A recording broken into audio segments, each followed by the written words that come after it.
কীর্তন গান নর্তন করো, প্রেমামৃতাম্বনিধি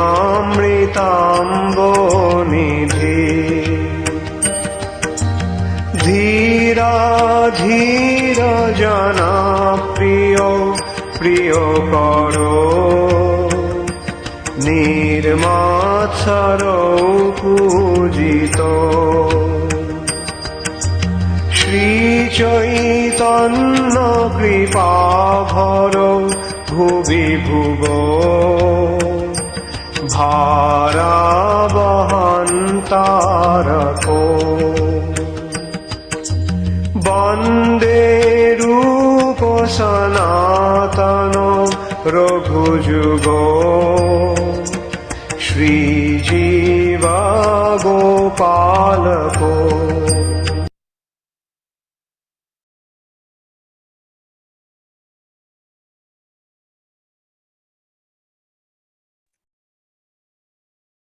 हरे कृष्णा। हरे कृष्णा प्रभु जी। हरे कृष्णा। Just 1 second. हरे कृष्णा प्रभु जी। हरे कृष्णा।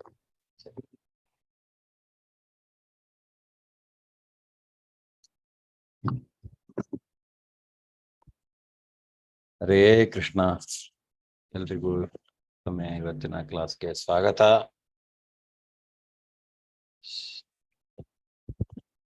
ಶ್ರೀ ಕೃಷ್ಣ ಜ್ಞಾನಂದ ಅದ್ವೈತ ಗದಾಧರ ಶ್ರೀವಾಸಾದಿ ಗೌರ ಭಕ್ತವೃಂದ. ಹರೇ ಕೃಷ್ಣ ಕೃಷ್ಣ ಕೃಷ್ಣ ಹರೇ ಹರೇ, ಹರೇ ರಾಮ ರಾಮ ರಾಮ ಹರೇ ಹರೇ. ಹರೇ ಕೃಷ್ಣ. ಎಲ್ರಿಗೂ ಸ್ವಾಗತ. ನಾವು ಇವತ್ತಿನ ಕ್ಲಾಸನ್ನ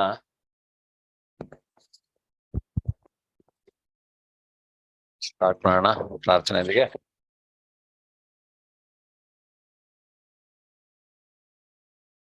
ಹರೇ ಕೃಷ್ಣ. ಕೇಳಿಸ್ತಾ ಇದೆಲ್ಲ ಮಾತಾಜಿ? ಕೇಳಿಸ್ತಾ ಇದೆ ಪ್ರಭುಜಿ. ಯಾರು ಇವತ್ತಿನ ಪ್ರಾರ್ಥನೆ ಮಾಡ್ತೀರಿ?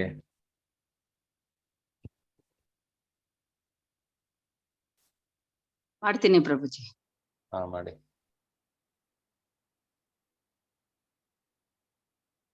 ಓಂ ಅಜ್ಞಾನ ತಿಮಿರಾಂಧಸ್ಯ ಜ್ಞಾನಾಂಜನಾಶಲಾಕಯ ಚಕ್ಷುರುನ್ಮೀಲಿತಂ ಯೇನ ತಸ್ಮೈ ಶ್ರೀ ಗುರವೇ ನಮಃ. ಶ್ರೀ ಚೈತನ್ಯ ಮನೋಭೀಷ್ಟಂ ಸ್ಥಾಪಿತಂ ಯೇನ ಭೂತಲೆ ಸ್ವಯಂ ರೂಪಂ ಕದಾ ಮಹ್ಯಂ ದದಾತಿ ಸ್ವಪದಾಂತಿಕಂ. ವಂದೇಹಂ ಶ್ರೀ ಗುರು ಶ್ರೀಯುತ ಪದಕಮಲಂ ಶ್ರೀ ಗುರೂನ್ ವೈಷ್ಣವಾಂಶ್ಚ ಶ್ರೀ ರೂಪಂ ಸಾಗ್ರಜಾತಂ ಸಹಗಣ ರಘುನಾಥಾನ್ವಿತಂ ತಂ ಸಜೀವಂ ಸಾದ್ವೈತಂ ಸಾವಧೂತಂ ಪರಿಜನ ಸಹಿತಂ ಕೃಷ್ಣ ಚೈತನ್ಯ ದೇವಂ ಶ್ರೀ ರಾಧಾ ಕೃಷ್ಣ ಪಾದಾನ್ ಸಹಗಣ ಲಲಿತಾ ಶ್ರೀ ವಿಶಾಖಾನ್ವಿತಾಂಶ್ಚ. ಹೇ ಕೃಷ್ಣ ಕರುಣಾ ಸಿಂಧು ದೀನಬಂಧೋ ಜಗತ್ಪತೆ ಗೋಪೇಶ ಗೋಪಿಕಾ ಕಾಂತ ರಾಧಾಕಾಂತ ನಮೋಸ್ತುತೆ. ತಪ್ತ ಕಾಂಚನ ಗೌರಾಂಗಿ ರಾಧೆ ವೃಂದಾವನೇಶ್ವರಿ ವೃಷಭಾನುಸುತೆ ದೇವಿ ಪ್ರಣಮಾಮಿ ಹರಿಪ್ರಿಯೆ. ವಾಂಚಾ ಕಲ್ಪತರುಭ್ಯಶ್ಚ ಕೃಪಾ ಸಿಂಧುಭ್ಯ ಏವ ಚ ಪತಿತಾನಾಂ ಪಾವನೇಭ್ಯೋ ವೈಷ್ಣವೇಭ್ಯೋ ನಮೋ ನಮಃ. ನಮಃ ಓಂ ವಿಷ್ಣುಪಾದಾಯ ಕೃಷ್ಣ ಪೃಷ್ಠಾಯ ಭೂತಲೆ ಶ್ರೀಮತೆ ಭಕ್ತಿ ವೇದಾಂತ ಸ್ವಾಮಿನ್ ಇತಿ ನಾಮಿನೆ. ನಮಸ್ತೆ ಸಾರಸ್ವತೆ ದೇವೆ ಗೌರವಾಣಿ ಪ್ರಚಾರಿಣೆ ನಿರ್ವಿಶೇಷ ಶೂನ್ಯವಾದಿ ಪಾಶ್ಚಾತ್ಯ ದೇಶ ತಾರಿಣೆ. ಜಯ ಶ್ರೀ ಕೃಷ್ಣ ಚೈತನ್ಯ ಪ್ರಭು ನಿತ್ಯಾನಂದ ಶ್ರೀ ಅದ್ವೈತ ಗದಾಧರ ಶ್ರೀವಾಸಾದಿ ಗೌರ ಭಕ್ತವೃಂದ. ಹರೇ ಕೃಷ್ಣ ಕೃಷ್ಣ ಕೃಷ್ಣ ಹರೇ ಹರೇ, ಹರೇ ರಾಮ ರಾಮ ರಾಮ ಹರೇ ಹರೇ. ಹರೇ ಕೃಷ್ಣ. ಹರೇ ಕೃಷ್ಣ. ಧನ್ಯವಾದಗಳು ಮಾತಾಜಿ. ಹರೇ ಕೃಷ್ಣ. ಹರೇ ಕೃಷ್ಣ. ಓಕೆ, ಹಾ ಮಾತಾಜಿ ಮಾಡಿ. ಜಯಂತಿ ಶ್ರೀ ವೃಂದಾವನದ 6 ಗೋಸ್ವಾಮಿ ಕೇಳಿಸ್ತಾ ಇದೆಯಾ ಪ್ರಭು? ಹಾ ಕೇಳಿಸ್ತಾ ಇದೆ ಮಾತಾಜಿ. ವೃಂದಾವನದ 6 ಗೋಸ್ವಾಮಿಗಳಿಗೆ ಅರ್ಪಣೆ. नाना शास्त्र विचारणैक निपुणौ सद्धर्म संस्थापकौ लोकानामितकारिणौ त्रिभुवने मान्यौ शरण्याकरौ राधा कृष्ण पदारविन्द भजनानन्देन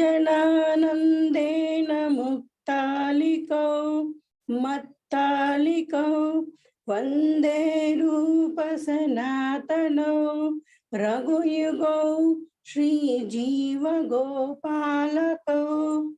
6 ಗೋಸ್ವಾಮಿಗಳಾದ ಶ್ರೀ ಸನಾತನ ಗೋಸ್ವಾಮಿ, ಶ್ರೀ ರೂಪ ಗೋಸ್ವಾಮಿ, ಶ್ರೀ ರಘುನಾಥ ಭಟ್ಟ ಗೋಸ್ವಾಮಿ, ಶ್ರೀ ರಘುನಾಥ ದಾಸ ಗೋಸ್ವಾಮಿ, ಶ್ರೀ ಜೀವ ಗೋಸ್ವಾಮಿ ಮತ್ತು ಶ್ರೀ ಗೋಪಾಲ ಭಟ್ಟ ಗೋಸ್ವಾಮಿ ಅವರಿಗೆ ನನ್ನ ಗೌರವಪೂರ್ಣ ಪ್ರಣಾಮಗಳನ್ನು ಸಲ್ಲಿಸುವೆ. ಇವರೆಲ್ಲರೂ ಎಲ್ಲ ಮಾನವ ಜೀವಿಗಳ ಅನುಕೂಲಕ್ಕಾಗಿ ಶಾಶ್ವತ ಧಾರ್ಮಿಕ ತತ್ವಗಳನ್ನು ಸ್ಥಾಪಿಸುವ ಉದ್ದೇಶದಿಂದ ಎಲ್ಲ ಅಪೌರುಷೇಯ ಧಾರ್ಮಿಕ ಗ್ರಂಥಗಳನ್ನು ವಿಮರ್ಶಕ ದೃಷ್ಟಿಯಿಂದ ಅಧ್ಯಯನ ಮಾಡುವುದರಲ್ಲಿ ನಿಪುಣರು. ಹೀಗಾಗಿ ತ್ರಿಲೋಕದಲ್ಲಿ ಅವರು ಗೌರವಾನ್ವಿತರು. ಗೋಪಿಯರ ಮನೋಭಾವದಲ್ಲಿ ಮತ್ತು ರಾಧಾ ಮತ್ತು ಕೃಷ್ಣರ ಅಲೌಕಿಕ ಪ್ರೀತಿಯ ಸೇವೆಯಲ್ಲಿ ತೊಡಗಿರುವ ಈ ಗೋಸ್ವಾಮಿಗಳಲ್ಲಿ ಆಶ್ರಯ ಪಡೆಯುವುದು ಯೋಗ್ಯ. ಧನ್ಯವಾದಗಳು. ಧನ್ಯವಾದಗಳು ಮಾತಾಜಿ. ಹರೇ ಕೃಷ್ಣ. ಸೊ ನಾವು ನಿನ್ನೆ ರಾಗಾನುಗ ಭಕ್ತಿಯ ಬಗ್ಗೆ ನೋಡ್ತಾ ಇದ್ವಿ ಅಲ್ವಾ? ರಾಗಾನುಗ ಭಕ್ತಿ ಅಂದ್ರೆ ಏನು? ಯಾರು ಒಂದು ವಿಷಯದಲ್ಲಿ ಸ್ವಯಂ ಪ್ರೇರಿತರಾಗಿ ಅದನ್ನ ಇದ್ ಮಾಡ್ತಾರೋ ಅವ್ರಿಗೆ ರಾಗಾನುಗ ಅಂತ ಹೇಳ್ತಾರೆ. ಸ್ವಯಂ ಪ್ರೇರಿತರಾಗಿ ಭಕ್ತಿಯನ್ನ ಮಾಡುವಂತಹದ್ದು ಅಲ್ವಾ? ಈಗ ಕೆಲವು ನಿಯಂತ್ರಕ ತತ್ವಗಳನ್ನ ಅನುಸರಿಸ್ತೇವೆ ನಾವು. ಯಾಕೆ? ಮೊದಲು ನಿಯಂತ್ರಕ ತತ್ವಗಳನ್ನ ಅನುಸರಿಸಿ ನಾವು ಆ ಒಂದು ಭಕ್ತಿಯ ಚೌಕಟ್ಟಿಗೆ ಬರುವಂತಹದ್ದು, ಭಕ್ತಿಯನ್ನ ಸ್ಟಾರ್ಟ್ ಮಾಡುವಂತಹದ್ದು. ಸೊ ಅದು ಗುರುಗಳ ಮುಖಾಂತರ, ಗುರುಗಳ ಇವರು ಆಚಾರ್ಯರ ಗೈಡೆನ್ಸ್ ಅಲ್ಲಿ. ಆಮೇಲೆ ಏನಾಗತ್ತೆ, ರಾಗಾನುಗ ಭಕ್ತಿಯಲ್ಲಿ ನೀವು ಹೇಳಿದಾಗೆ ತಾನೇ ಮಾಡುವಂತಹದ್ದು. ಆದ್ರೆ ಅವ್ರೇನ್ ಮಾಡ್ತಾರೆ ಅಂದ್ರೆ ಇಲ್ಲಿ ಉದಾಹರಣೆಯನ್ನು ಅವ್ರೇನ್ ಕೊಡ್ತಾರೆ, ವೃಂದಾವನದಲ್ಲಿ ಯಾರು ಇರ್ತಾರೆ ಅವರೆಲ್ಲ ಒಂದಲ್ಲ ಒಂದು ರೀತಿಯಲ್ಲಿ ಕೃಷ್ಣನಿಗೆ ಭಕ್ತಿಯನ್ನ ಮಾಡ್ಬೇಕಂತ ಮನಸ್ಸಲ್ಲಿ ಅವರಿಗೆ ಆಸೆ ಇರುತ್ತೆ. ಅವ್ರು ಆ ರೀತಿಯಾಗಿ ತಮ್ಮನ್ನ ತಾವು ಅವರನ್ನ ಅನುಸರಿಸ್ಕೊಂಡು ಹೋಗ್ತಾರೆ. ಉದಾಹರಣೆಗೆ ನಂದ ಗೋಪನ ತರ ಅಂದ್ರೆ ವಾತ್ಸಲ್ಯ ಪ್ರೇಮ ಕೃಷ್ಣನ ಕುರಿತಾಗಿ, ಅಥವಾ ಕೆಲವು ಗೋಪಿಯರ ತರ ಮಾಧುರ್ಯ ಪ್ರೇಮ ಕೃಷ್ಣನ ಕುರಿತಾಗಿ. ಸೊ ಆ ರೀತಿಯಾಗಿ ಭಕ್ತಿಯನ್ನ ಮಾಡ್ಬೇಕು ಅನ್ನುವಂತಹ ಒಂದು ಆಸೆಯನ್ನ ಇಟ್ಕೊಂಡು ಅವರು ಮಾಡ್ತಾ ಇರ್ತಾರೆ. ಆ ರೀತಿಯಾಗಿ ಸಹಜವಾಗಿ ಮಾಡುವಂತಹ ಭಕ್ತಿಗೆ ನಾವು ರಾಗಾನುಗ ಭಕ್ತಿ ಅನ್ನುತ್ತೇವೆ. ಇವತ್ತು ಅದ್ರ ಬಗ್ಗೆ ಇನ್ನೂ ವಿಶೇಷವಾಗಿ ಜಾಸ್ತಿ ತಿಳ್ಕೊಳ್ತಾ ಹೋಗೋಣ. ಹರೇ ಕೃಷ್ಣ. ಸೊ ಯಾರು ಓದ್ತೀರಾ? ಅಷ್ಟು 2 ಪ್ಯಾರಾಗ್ರಾಫ್ ಸ್ಕ್ರೀನಲ್ಲೂ ಇದೆ, ನೀವ್ ಯಾರಾದ್ರೂ ಓದಬಹುದು. ನಾನು ಓದ್ಲಾ? ಹಾ ಓದಿ ಮಾತಾಜಿ. ಪದ್ಮಿನಿ ಮಾತಾಜಿ ಓದಿ. ಸಂಬಂಧ ರೂಪ ಭಕ್ತಿ. ಸಂಬಂಧ ರೂಪ ಭಕ್ತಿ ಹಾಗೂ ನಂದ ಮಹಾರಾಜ ಹಾಗೂ ಯಶೋದೆಯಂತ ವೃಂದಾವನ ನಿವಾಸಿಗಳ ಮನೋಧರ್ಮದಲ್ಲಿ ಮೂಲ ದೇವೋತ್ತಮ ಪುರುಷನಾದ ಕೃಷ್ಣನ ತಂದೆ ತಾಯಿಗಳಾಗಿರುವುದರ ಆದರ್ಶೀಕೃತ ದಿವ್ಯ ಕಲ್ಪನೆಯ ಹಿರಿಮೆಯನ್ನು ಕಾಣಬಹುದು. ವಸ್ತುತ ಯಾರು ಕೃಷ್ಣನ ತಂದೆ ತಾಯಿಗಳಾಗಲಾರರು. ಆದರೆ ಭಕ್ತರಲ್ಲಿನ ಇಂಥ ಪಾರಮಾರ್ಥಿಕ ಭಾವವನ್ನು ಕೃಷ್ಣನಲ್ಲಿ ಇಡುವ ಪಿತೃ ಸದೃಶ ಪ್ರೇಮ ಎಂದು ಕರೆಯಲಾಗಿದೆ. ಋಷಿಯರು ದ್ವಾರಕೆ ಕೃಷ್ಣನ ಬಂಧುಗಳು ಕೂಡ ಹಾಗೆಯೇ ಭಾವಿಸಿದ್ದರು. ಆದ್ದರಿಂದ ಸ್ವಪ್ರೇರಣೆಯ ಕೃಷ್ಣ ಪ್ರೇಮವು ವೃಷ್ಟಿ ಮನೆತನದ ದ್ವಾರಕಾ ನಿವಾಸಿಗಳಲ್ಲಿ ಹಾಗೆಯೇ ವೃಂದಾವನ ಪ್ರಜೆಗಳಲ್ಲಿಯೂ ಕಾಣುತ್ತದೆ. ಈ ರೀತಿಯಾಗಿ ನಾವು ಅವರಿಲ್ಲಿ ನಂದ ಮಹಾರಾಜನ ತರ ಹೇಗೆ ಅವನು ಪಿತೃ ಪ್ರೇಮ, ನಾವು ಭಗವಂತನಿಗೆ ತಂದೆ ಆಗುವಂತಹ ರೀತಿಯಲ್ಲಿ ಅಂದ್ರೆ ಪಿತೃ ಪ್ರೇಮ ತೋರಿಸ್ಕೊಡ್ಲಿಕ್ಕೆ ಆ ರೀತಿಯಾಗಿ ಭಕ್ತರು ಹಲವಾರು ರೀತಿಯಲ್ಲಿ ಭಗವಂತನ ಜೊತೆಗೆ ತಮ್ಮ ಪ್ರೇಮ ಭಾವವನ್ನ ವ್ಯಕ್ತಪಡಿಸ್ತಾರೆ ಅನ್ನೋದನ್ನ ನಾವಿಲ್ಲಿ ತಿಳ್ಕೊಳ್ಬಹುದು. ಅದಕ್ಕಾಗಿ ಅವ್ರು ಹೇಳ್ತಾರೆ ದ್ವಾರಕೆಯಲ್ಲಿ ಕೃಷ್ಣನ ಬಂಧುಗಳು ಅಂದ್ರೆ ವೃಜವಾಸಿಗಳು ಅಥವಾ ಇವರು ವೃಷ್ಣಿ ಮನೆತನದವರು ಅಂತ ಅವರನ್ನ ಕರೀತಾರೆ, ವೃಷ್ಣಿ ವಂಶದವರು. ಅಂಥವ್ರು ಹಾಗೆ ಇವರು ಆ ರೀತಿಯಾಗಿ ತಮ್ಮನ್ನ ತಾವು ತೊಡಗಿಸ್ಕೊಳ್ತಾರೆ ಅನ್ನುವಂಥದ್ದು. ಕಂಟಿನ್ಯೂ ಮಾಡಿ ಮಾತಾಜಿ ನೆಕ್ಸ್ಟ್ ಪ್ಯಾರಾಗ್ರಾಫ್. ವೃಷ್ಣಿಯರು ಹಾಗೂ ದ್ವಾರಕ ನಿವಾಸಿಗಳು ತೋರಿದ ಸಹಜ ಕೃಷ್ಣ ಪ್ರೇಮವು ಅವರಲ್ಲಿ ನಿರಂತರವಾಗಿ ಇದ್ದದ್ದೇ. ನಿಯಂತ್ರಕ ತತ್ವಗಳನ್ನು ಪಾಲಿಸುತ್ತಾ ಮಾಡುವ ಭಕ್ತಿ ಸೇವೆಯ ಘಟ್ಟದಲ್ಲಿ ಪಿತೃಭಾವದ ಪ್ರೇಮವನ್ನು ಕುರಿತು ಚರ್ಚಿಸುವುದರ ಅಗತ್ಯವಿಲ್ಲ, ಏಕೆಂದರೆ ಅದು ಸೇವೆಯ ಮುಂದುವರಿದ ಘಟ್ಟದಲ್ಲಿ ತಾನಾಗಿಯೇ ಬರಬೇಕಾದ್ದು. ಮುಂದೆ ಹೋಗ್ಲಾ? ಇಲ್ಲ ಸಾಕು. ಸೊ ಇಲ್ಲಿ ಒಂದು ಮುಖ್ಯವಾಗಿ ನಾವು ಅರ್ಥ ಮಾಡಿಕೊಳ್ಳುವಂತದ್ದು ಏನಂದ್ರೆ, ಈಗ ನಾವು ಯಾವಾಗ ಈ ಚೌಕಟ್ಟಿನಲ್ಲಿ ಇರ್ತೇವೆ, ರಾಗಾನುಗ ಭಕ್ತಿಗೆ ಬರುವುದಿಲ್ಲ, ಅದರ ಹಿಂದಿನದ್ದು ಭಕ್ತಿ, ಅದರ ಹೆಸರೇನು ಯಾರಿಗಾದ್ರೂ ಗೊತ್ತಿದೆಯಾ? ರಾಗಾನುಗ ಭಕ್ತಿಗೆ ಬರುವ ಮೊದಲು ನಾವು ಒಂದು ಭಕ್ತಿಯ ಅಂದ್ರೆ ಸ್ಟಾರ್ಟಿಂಗ್ ಅಲ್ಲಿ ಶುರು ಮಾಡುವಂತಹ ಭಕ್ತಿ ಏನು ವೈನಿನ ಏನು ಅಂತ ಹೇಳಿದ್ವಲ್ಲ, ಸಾರಿ 1 ಸೆಕೆಂಡ್. ವೈದಿ ಭಕ್ತಿ. ಹೌದು ವೈದಿ ಭಕ್ತಿ, ವೈದಿ ಭಕ್ತಿ. ವೈದಿ ಭಕ್ತಿ. ಸೊ ಅದು ಅಂದ್ರೆ ಅದೇನು ನಿಯಂತ್ರಕ ತತ್ವಗಳನ್ನ ಅನುಸರಿಸಿಕೊಂಡು ಮಾಡುವಂತ. ಅದೀಗೇನು ಬೆಳಗ್ಗೆ ಆಚಾರ್ಯ ಹೇಳಿದ್ದಾರೆ, ಬೆಳಗ್ಗೆ ಬೇಗ ಏಳಬೇಕು, ಬೆಳಗ್ಗೆ ಎದ್ದು ದೇವರಿಗೆ ನಮಸ್ಕಾರ ಮಾಡ್ಬೇಕು, ದೇವರಿಗೆ ಮಂಗಳಾರತಿ ಬೆಳಗ್ಗೆ 4:04 ನೋಡ್ಬೇಕು, ಮಂಗಳಾರತಿಯಲ್ಲಿ ನಾವು ಪಾಲ್ಗೊಳ್ಬೇಕು. ಸೊ ಇದೆಲ್ಲ ಏನು ಒಂದು ಇನ್ಸ್ಟ್ರಕ್ಷನ್ಸ್, ನಮ್ಮನ್ನ ಭಕ್ತಿಯಲ್ಲಿ ತೊಡಗಿಸಿಕೊಳ್ಳುವುದಕ್ಕೆ ಮಾಡಿರುವಂತಹ ಒಂದು ಚೌಕಟ್ಟು. ಆದ್ರೆ ಆವಾಗ ನಾವು ಇಂತಹ ಭಕ್ತಿ, ಈ ರಾಗಾನುಗ ಭಕ್ತಿಯ ಬಗ್ಗೆ ಹೆಚ್ಚು ಆಲೋಚನೆ ಮಾಡುವಂತ ಅವಶ್ಯಕತೆ ಇಲ್ಲ. ಇಂತಹ ಯಾವುದು ಪಿತೃಭಕ್ತಿ ಅಥವಾ ಯಾವುದೇ ರೀತಿಯಲ್ಲಿ ಪ್ರೇಮ ಸಂಬಂಧವನ್ನ ಭಗವಂತನ ಜೊತೆ ಕಲ್ಪಿಸಿಕೊಳ್ಳುವಂತದ್ದು. ಯಾಕೆಂದ್ರೆ ಇದು ಆಗ ಬರುವಂತದ್ದಲ್ಲ, ಆಗ ನಾವು ಟ್ರೈ ಮಾಡಿದ್ರು ಆಗೋದಿಲ್ಲ. ಇದು ತಾನೇ ಅಡ್ವಾನ್ಸ್ ಲೆವೆಲ್ ಅಲ್ಲಿ ನಾವು ಭಕ್ತಿಯಲ್ಲಿ ಮುಂದುವರೆದುಕೊಂಡು ಹೋದಾಗ ನಮಗೆ ಇಂತಹ ಒಂದು ಪ್ರೇಮ ಪೂರ್ವಕವಾದ ಭಕ್ತಿ ಬರುತ್ತದೆ. ಆದ್ರಿಂದ ಇದು ಭಕ್ತಿ ಸೇವೆಯಲ್ಲಿ ನಾವು ಮುಂದುವರೆದುಕೊಂಡು ಹೋಗುವಂತಹ ಮುಂದುವರಿದ ಲೆವೆಲ್ ಅಲ್ಲಿ ನಮಗೆ ಬರುವಂತಹದ್ದು, ಆಟೋಮೆಟಿಕಲಿ ಆಗುವಂತಹದ್ದು ಅನ್ನೋದನ್ನ ಹೇಳ್ಬೋದು. ನೆಕ್ಸ್ಟ್ CRK ಹ್ಯಾಂಡ್ ರೈಸ್ ಮಾಡಿದ್ದಾರೆ. ಮಾತಾಜಿ ಪ್ರಭುಜಿ ಅನ್ಮ್ಯೂಟ್ ಮಾಡಿ. ಹರೇ ಕೃಷ್ಣ. ಹರೇ ಕೃಷ್ಣ. ಸ್ವಪ್ರೇರಣೆಯ ಸೇವೆಗೆ ಬೇಕಾದ ಅರ್ಹತೆ. ಪ್ರಭುವಿನ ನಿರಂತರ ಭಕ್ತರಾದ ವೃಷ್ಣಿಯರ ಹಾಗೂ ವೃಂದಾವನ ನಿವಾಸಿಗಳ ಹೆಜ್ಜೆ ಜಾಡಿನಲ್ಲಿ ನಡೆಯಲು ಅಪೇಕ್ಷಿಸುವ ಭಕ್ತರನ್ನು ರಾಗಾನುಗ ಭಕ್ತರು ಎನ್ನುತ್ತಾರೆ. ಹಾಗೆಂದರೆ ಈ ಜನ ಆ ಭಕ್ತರು ಗಳಿಸಿದ ಸಿದ್ಧಿಯನ್ನು ಗಳಿಸಲು ಪ್ರಯತ್ನಿಸುತ್ತಿದ್ದಾರೆ ಎಂದರ್ಥ.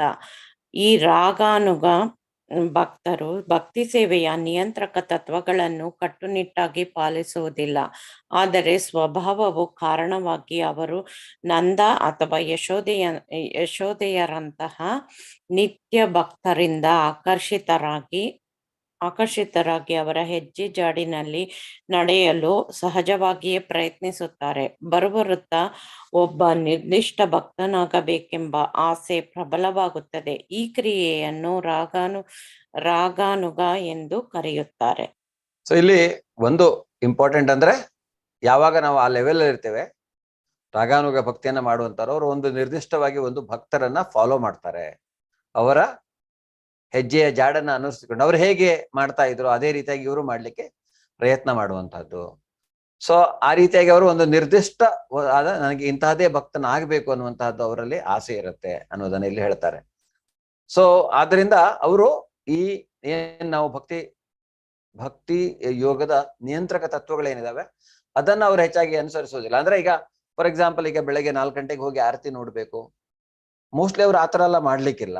ಆದರೆ ಅವರು ಸ್ವಭಾವತಃ ಆ ರೀತಿಯಾದಂತಹ, ಅಂದ್ರೆ ಒಂದು ಈಗ ಸಪೋಸ್ ಈಗ ನಂದನ ಹೆಜ್ಜೆ ಗುರುತನ್ನ ಜಾಡನ್ನ ಅನುಸರಿಸಿ, ಸೊ ನಂದನ ತರ ಪಿತೃ ಪ್ರೇಮವನ್ನ ಭಗವಂತನೇ ತೋರಿಸುವಂತಹದ್ದು, ಅಥವಾ ಏನೋ ಸುಧಾಮ ಅಥವಾ ಈ ತರ ಅವನ ಗೆಳೆಯನ ತರ ಶಕನ ತರ ಆ ರೀತಿಯಾಗಿ ಭಗವಂತನ ಜೊತೆಗೆ, ಸೊ ಈ ರೀತಿಯಾದಂತ ಭಾವ ಇರತ್ತೆ ಅನ್ನೋದನ್ನ ಇಲ್ಲಿ ನಾವು ತಿಳ್ಕೊಳ್ಬಹುದು. ಕಂಟಿನ್ಯೂ ಮಾಡಿ ಮಾತಾಡಿ. CRK ಮಾತಾಜಿ ಕಂಟಿನ್ಯೂ ಮಾಡಿ. ವ್ರಜಭೂಮಿಯ ನಿವಾಸಿಗಳು ನಡೆದ ವ್ರಜಭೂಮಿಯ ನಿವಾಸಿಗಳು ನಡೆದ ಮಾರ್ಗದಲ್ಲಿ ನಡೆಯಬೇಕೆನ್ನುವ ಕಾತರವು ವ್ಯಕ್ತಿಯು ಐಹಿಕ ಕಾಲುಷ್ಯಗಳಿಂದ ಮುಕ್ತನಾದ ಹೊರತು ಬರುವುದಿಲ್ಲ ಎಂದು ನಾವು ಸದಾ ನೆನಪಿನಲ್ಲಿಟ್ಟುಕೊಳ್ಳಬೇಕು. ಭಕ್ತಿ ಸೇವೆಯ ನಿಯಂತ್ರಕ ತತ್ವಗಳನ್ನು ಪಾಲಿಸುವುದರಲ್ಲಿ ಅನರ್ಥ ನಿವೃತ್ತಿ ಎಂಬೊಂದು ಘಟ್ಟವಿದೆ. ಹೀಗೆಂದರೆ ಎಲ್ಲ ಐಹಿಕ ಮಲಿನತೆಗಳ ನಿರ್ಗಮನ ಎಂದು ಅರ್ಥ. ಯಾರೋ ಒಬ್ಬ ವ್ಯಕ್ತಿಯು ಇಂತಹ ಭಕ್ತಿಯುತ ಪ್ರೇಮದ ನಟನೆ ಮಾಡುವುದು ಕೆಲವೊಮ್ಮೆ ಕಂಡುಬರುತ್ತದೆ. ದಿಟದಲ್ಲಿ ಆ ವ್ಯಕ್ತಿಯು ಅನರ್ಥಗಳಿಂದ ಅಥವಾ ಅನಪೇಕ್ಷಣೀಯ ಅಭ್ಯಾಸಗಳಿಂದ ನಿವೃತ್ತನಾಗಿಲ್ಲ. ತಾನು ನಂದ ಯಶೋದೆ ಅಥವಾ ಗೋಪಿಯರ ಅನುಯಾಯಿ ಎಂದು ಇಂತಹ ನಟನಶೀಲ ಭಕ್ತನು ಘೋಷಿಸಿಕೊಳ್ಳುವುದು ಎಂದು ಕಂಡುಬರುತ್ತದೆ. ಅದೇ ಹೊತ್ತಿನಲ್ಲಿ ಪ್ರಾಪಂಚಿಕವಾದ ಅಸಹ್ಯಕರ ಲೈಂಗಿಕಾಸಕ್ತಿಯು ಆ ವ್ಯಕ್ತಿಯಲ್ಲಿರುವುದು ಎದ್ದು ಕಾಣುತ್ತದೆ. ಇಂತಹ ದೈವಿಕ ಪ್ರೇಮದ ತೋರಿಕೆಯು ಶುದ್ಧ ನಟನೆಯಾಗಿದ್ದು ಅದಕ್ಕೆ ಎಷ್ಟು ಕಿಮ್ಮತ್ತಿಲ್ಲ. ವ್ಯಕ್ತಿಯು ನಿಜವಾಗಿಯೂ ಗೋಪಿಯರ ಪ್ರೇಮದ ತತ್ವಗಳಿಂದ ಸಹಜವಾಗಿ ಆಕರ್ಷಿತನಾದಾಗ ಅಂತಹ ವ್ಯಕ್ತಿಯ ನಡತೆಯಲ್ಲಿ ಪ್ರಾಪಂಚಿಕವಾದ ಯಾವುದೇ ಮಾಲಿನ್ಯವು ಕಂಡುಬರುವುದಿಲ್ಲ. ಹರೇ ಕೃಷ್ಣ. 1 ಸೆಕೆಂಡ್. ಈಗ ಈ ಭಕ್ತಿ, ರಾಗಾನುಗ ಭಕ್ತಿ, ಅವ್ರೇನ್ ಹೇಳ್ತಾರೆ, ಸಹಜವಾದ ಭಕ್ತಿ, ಇದು ನಮಗೆ ಬರೋದು ಯಾವಾಗ ನಮ್ಮಲ್ಲಿರುವಂತಹ ಎಲ್ಲ ಐಹಿಕ ಕಲ್ಮಶಗಳು ಹೋಗ್ತವೆ. ಐಹಿಕ ಕಲ್ಮಶಗಳು ಹೋದ್ಮೇಲೆನೆ ರಾಗಾನುಗ ಭಕ್ತಿ ಬರುವಂತಹದ್ದು. ಆದ್ರೆ ಕೆಲವರು ಆ ರೀತಿಯಾಗಿ ತಾವು ಭಕ್ತರು ಭಕ್ತಿನ ಶುದ್ಧ ಭಕ್ತಿ ತರ ನಟನೆಯನ್ನ ಮಾಡುವಂತವ್ರು ಕೆಲವರು ಇದ್ದಾರೆ. ಅಂಥವರಲ್ಲಿ ಒಂದು ಸ್ವಲ್ಪ ಅಂದ್ರೆ ಯಾವುದೋ ಒಂದು ಒಬ್ರು ಇದ್ರು, ಬಾಬಾ ಗುಜರಾತ್ ಅಲ್ಲಿ. ಅವರು ಹೀಗೆ ತಾನು ಕೃಷ್ಣನ ತರ ರಾಸಲೀಲೆ, ಅವರಿಗೆ ಆಮೇಲೆ ಹಿಡಿದು ಜೈಲಿಗೆ ಹಾಕಿ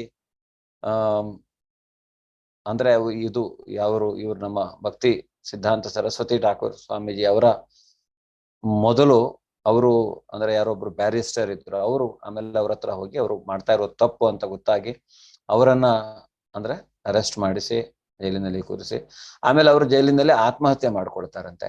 ಸೊ ನಾವು ಇಲ್ಲಿ ಹೇಳಲಿಕ್ಕೆ ಅಂದ್ರೆ ಇದು ಯಾವಾಗ ನಮ್ಮಲ್ಲಿರುವಂತಹ ಕಲ್ಮಶಗಳು ಹೋಗ್ಬೇಕು ಆವಾಗ ಮಾತ್ರ ಇಂತಹ ಭಕ್ತಿ ಮಾಡ್ಲಿಕ್ಕೆ ಆಗತ್ತೆ. ಇಲ್ಲ ಅಂದ್ರೆ ಈ ಭಕ್ತಿ ಅವ್ರ ಹತ್ರ ಮಾಡ್ಲಿಕ್ಕೆ ಸಾಧ್ಯವಿಲ್ಲ. ಕೆಲವರು ನಟನೆ ಮಾಡಬಹುದು, ಕೆಲವರು ಸ್ವಲ್ಪ ಜನರಿಗೆ ಮೋಸನೂ ಮಾಡಬಹುದು. ಆದರೆ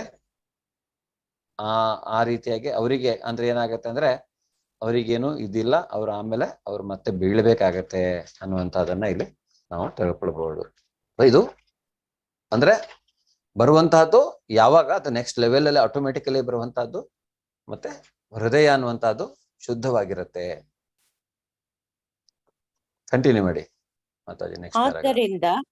ಆದ್ದರಿಂದ ಪ್ರಾರಂಭದಲ್ಲಿ ಪ್ರತಿಯೊಬ್ಬರು ಭಕ್ತಿ ಸೇವೆಯ ನಿಯಂತ್ರಕ ತತ್ವಗಳನ್ನು ಧರ್ಮಗ್ರಂಥಗಳು ಹಾಗೂ ಗುರುಗಳು ಹೇಳಿರುವ ಪ್ರಕಾರ ಪಾಲಿಸಬೇಕು. ಐಹಿಕ ಮಲಿನತೆಗಳಿಂದ ಮುಕ್ತನಾದ ಬಳಿಕ ಮಾತ್ರ ವ್ಯಕ್ತಿಯು ವೃಂದಾವನದ ಭಕ್ತರ ಹೆಜ್ಜೆ ಜಾಡಿನಲ್ಲಿ ನಡೆಯಲು ಬಯಸಬಹುದು.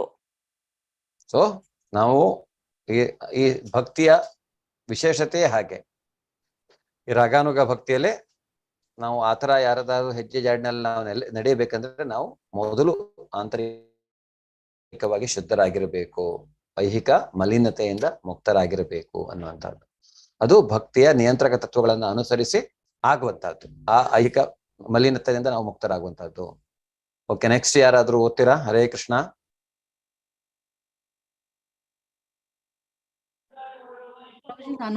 ಸಾಯಿ ಲಕ್ಷ್ಮಿ ಶಾಂತ ಮಾತಾಜಿ. ಹಾ, ಓದಿ. ಯಾರು ಪ್ರಭುಜಿ? ಓದಿ. ಸಾಯಿ ಲಕ್ಷ್ಮಿ ಅಲ್ವಾ? ಸಾಯಿ ಲಕ್ಷ್ಮಿ ನೀವು ಓದ್ತೀನಿ ಅಂದ್ರೆ ಸುನೀತಾ ಮಾತಾಜಿ ಓದ್ತೀರಾ? ಯಾರು ಓದ್ತೀರಿ? ಅವರೇ ಓದ್ಲಿ ಪ್ರಭುಜಿ. ಹಾ, ಓಕೆ, ಸುನೀತಾ ಮಾತಾಜಿ ಓದಿ.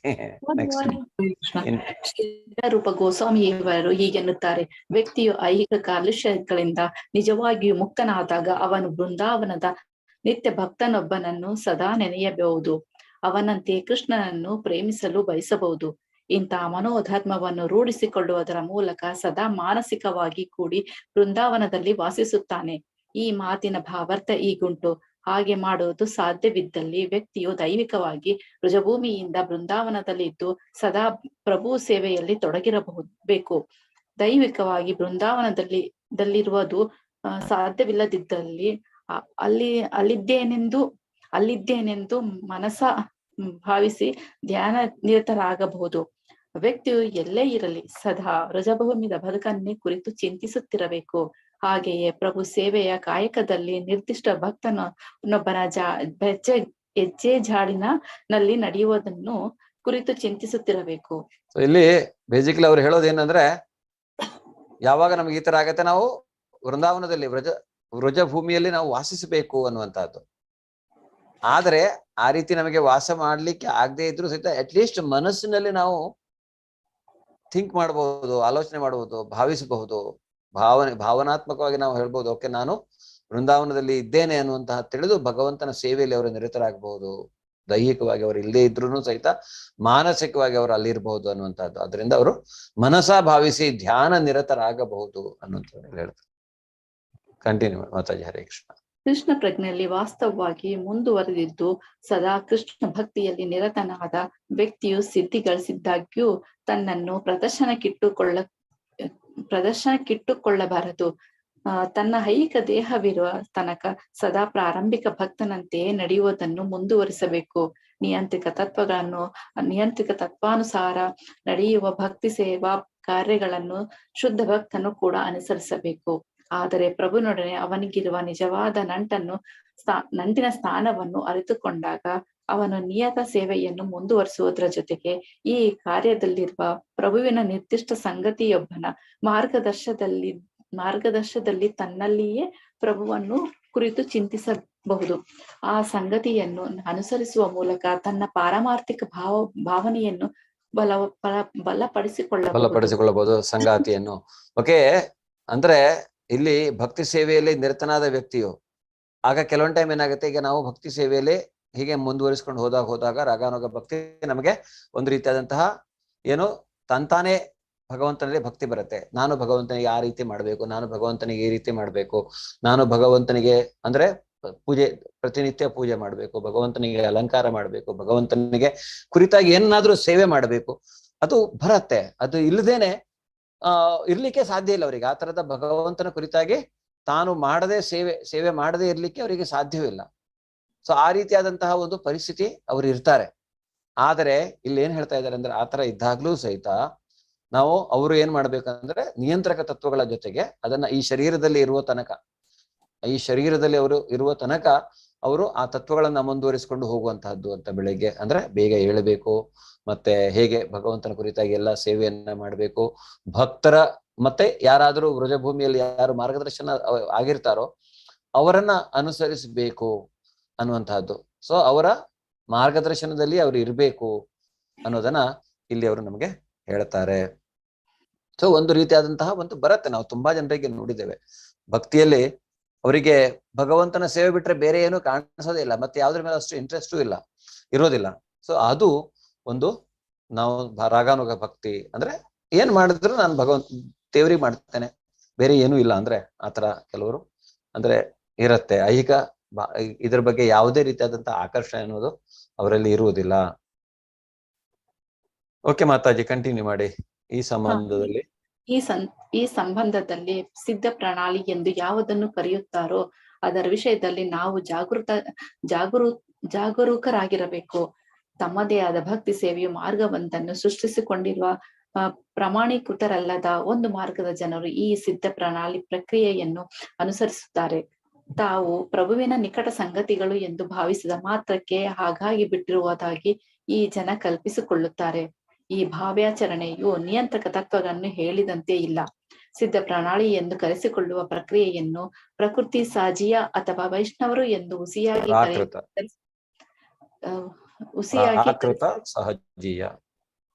ಪ್ರಾಕೃತ ಸಹಜೀಯ ಅಥವಾ ವೈಷ್ಣವರು ಎಂದು ಹುಸಿಯಾಗಿ ಕರೆಸಿಕೊಳ್ಳುವ ಒಂದು ಪಂಥದ ಜನ ಅನುಸರಿಸುತ್ತಾರೆ. ರೂಪ ಗೋಸ್ವಾಮಿಯವರು ಅಭಿಮತದಲ್ಲಿ ಇಂಥ ಚಟುವಟಿಕೆಗಳು ಭಕ್ತಿ ಸೇವೆಯ ಒಪ್ಪಿತ ವಿಧಾನಕ್ಕೆ ಭಂಗ.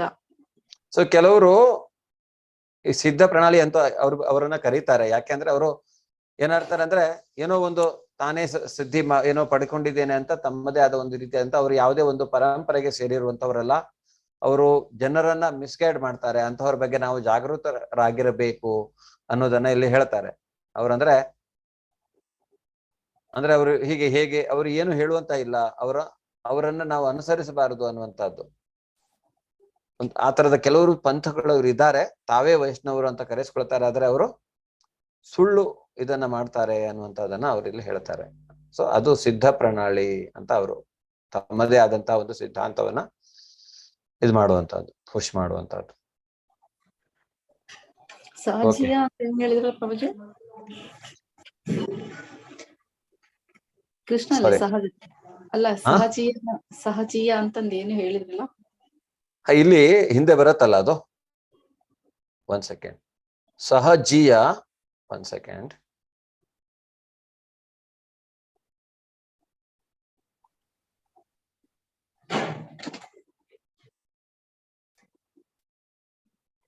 ಹಿಂದಿನ ಚಾಪ್ಟರ್ ಅಲ್ಲಿ ಬರುತ್ತೆ, ಹೇಳ್ತೀನಿ ಇದು 1 ನಿಮಿಷ. ಸರಿ ಪ್ರಭು, ಆಮೇಲೆ ಹೇಳಿ. ಓಕೆ. ಸೊ ಇಲ್ಲಿ ಪ್ರಾಕೃತ ಸಹಜೀಯ ಅನ್ನುವಂಥದ್ದು ಸಿದ್ಧ ಅಂದ್ರೆ ಪ್ರಾಕೃತ ಸಹಜೀಯ ಅಂದ್ರೆ ಅಥವಾ ವೈಷ್ಣವರು ಅನ್ನುವಂಥದ್ದು ಅಂದ್ರೆ ಅವರು Okay. ಈ ಪ್ರಕ್ರಿಯೆ ಅನ್ನುವಂಥದ್ದು ಸಿದ್ಧ ಪ್ರಣಾಳಿ ಎಂದು ಕರೆಸಿಕೊಳ್ಳುವ ಪ್ರಕ್ರಿಯೆಯನ್ನ ಅವರು ಆತರ ಕರೆಯುವಂತಹದ್ದು ಪ್ರಾಕೃತ ಸಹಜೀಯ ಅಥವಾ ವೈಷ್ಣವರು ಎಂದು ಹುಸಿಯಾಗಿ ಕರೆಸಿಕೊಳ್ಳುವ ಒಂದು ಪಂಥದ ಜನ ಅನುಸರಿಸುತ್ತಾರೆ ಅನ್ನುವಂಥದ್ದು. ಕೃಷ್ಣನಲ್ಲಿ ಸಹಜ ಪ್ರೇಮವನ್ನು ಕೊಂಡ ತರುವಾಯವು ನಿಯಂತ್ರಿತ ತತ್ವಗಳ ಪಾಲನೆ ಮಾಡಬೇಕೆಂದು ಬಲ್ಲವರಾದ ಆಚಾರ್ಯರು ಪ್ರತಿಪಾದಿಸುತ್ತಾರೆ ಎಂದು ಶ್ರೀ ರೂಪ ಗೋಸ್ವಾಮಿಯವರು ಹೇಳುತ್ತಾರೆ. ನಿಯಂತ್ರಕ ತತ್ವಗಳು ವಿಧಿಸಿರುವ ಪ್ರಕಾರ ವಿವಿಧ ವಿಭಾಗಗಳಿಗೆ ಸೇರಿದ 9 ಬಗೆಯ ಕಾರ್ಯಚಟುವಟಿಕೆಗಳಿದ್ದು ಅವುಗಳನ್ನು ಈ ಮೊದಲು ವಿವರಿಸಲಾಗಿದ್ದಾಗಿದೆ. ಈ 9ರಲ್ಲಿ ವ್ಯಕ್ತಿಯು ತನ್ನ ಮನೋಧರ್ಮಕ್ಕೆ ಸಹಜವಾಗಿ ಒಗ್ಗುವ ಒಂದನ್ನು ಆರಿಸಿಕೊಂಡು ಆ ವಿಶಿಷ್ಟ ಭಕ್ತಿ ಸೇವಾ ಮಾರ್ಗದಲ್ಲಿ ಮುನ್ನಡೆಯಬೇಕು. ಉದಾಹರಣೆಗೆ, ಒಬ್ಬ ವ್ಯಕ್ತಿಗೆ ಶ್ರವಣದಲ್ಲಿ ಆಸಕ್ತಿ ಇರಬಹುದು, ಇನ್ನೊಬ್ಬ ವ್ಯಕ್ತಿಗೆ ಸಂಕೀರ್ತನೆಯಲ್ಲಿ ಒಲವಿರಬಹುದು, ಮತ್ತು ಒಬ್ಬನಿಗೆ ದೇವಾಲಯದೊಳಗಿದ್ದುಕೊಂಡು ಸೇವೆ ಮಾಡುವ ಬಯಕೆವಿರಬಹುದು.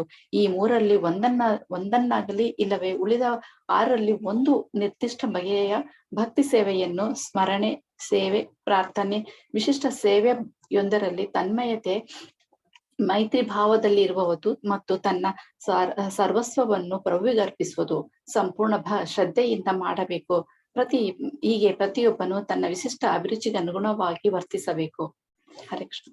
ಸೊ ಇಲ್ಲಿ ಅಂದ್ರೆ ಈಗ ನವವಿಧ ಭಕ್ತಿಯಲ್ಲಿ ಯಾವ್ದಾದ್ರು ಒಂದು ಭಕ್ತಿ ನಮಗೆ ಇಷ್ಟ ಆಗ್ಬಹುದು ಮಾಡ್ಕೊಂಡು ಹೋಗ್ಲಿಕ್ಕೆ. ಸೊ ನಾವು ಅದನ್ನ ಅನುಸರಿಸ್ಕೊಂಡು ಹೋಗ್ಬೇಕು ಅನ್ನೋದನ್ನ ಇಲ್ಲಿ ಅವರು ಹೇಳ್ತಾರೆ.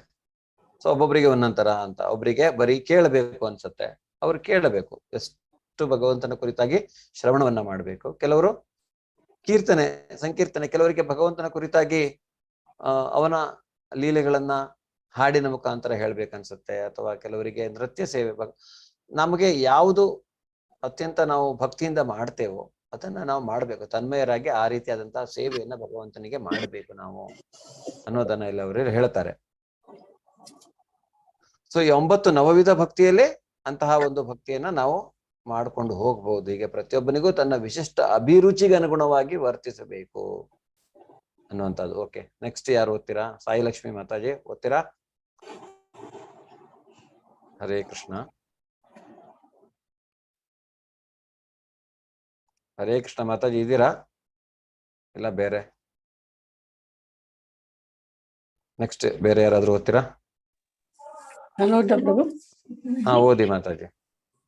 ಬೃಂದಾವನದ ಗೋಪಿಯರ ಅಥವಾ ದ್ವಾರಕೆಯು ಅಗಸ್ತ್ಯರ ಹೆಜ್ಜೆ ಜಾಡನ್ನನುಸರಿಸಿ ಸಲ್ಲಿಸುವ ಭಕ್ತಿ ಸೇವೆಯನ್ನು ಕಾಮಾನುಗ ಭಕ್ತಿ ಎಂದು ಕರೆಯುತ್ತಾರೆ. ಈ ಕಾಮಾನುಗ ಭಕ್ತಿಯನ್ನು 2 ವರ್ಗಗಳಾಗಿ ವಿಂಗಡಿಸಬಹುದು. ಒಂದು ಪರೋಕ್ಷ, ಇನ್ನೊಂದು ಪ್ರತ್ಯಕ್ಷ.